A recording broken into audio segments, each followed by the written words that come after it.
বাইজুল ইসলামী, জুনাইদ বুগদাদি, জুন্নুন মিসরি, হাসান আল বসরি, মনসুর হাল্লাজ, এমন মুহিউদ্দিন ইবনুল আরাবি, ইমাম গাজালির মতো আল্লাহর ওলি, এইরকম বড় বড় আল্লাহর ওলিদের রাস্তায় হচ্ছে সিরাতে মুস্তাকিম। কথা বলেন ঠিক না?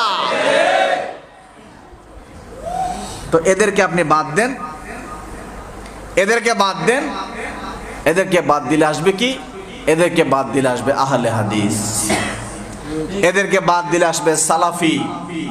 100 বছর আগেও যাদের কোনো নামগন্ধ খোঁজ খবর পৃথিবীতে ছিল না। আমার এক ছাত্র কিছুদিন আগে এসে বলতেছে, স্যার স্যার আপনার সাথে থাকতে থাকতে আমি তো এখন বহস শিখে গেছি। আমি কও কি বহস শিখছ? কয় আমার একজন ইসলামিক স্কলার, বড় ইসলামিক স্কলার, আসলে খুব বড়, মানে নামটা খুব বেশি।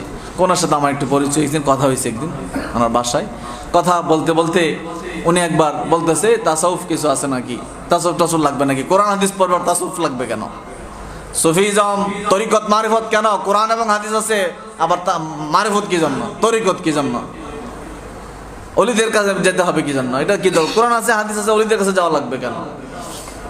তাই আমি বললাম তুমি কি বলছো?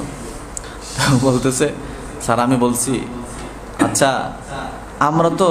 আমরা যে মুসলিম হয়েছি, তো এরকম কিছু অলি এই আমাদের ভারত মহাদেশে আসছে বিদায় তো আমরা মুসলিম হয়েছি।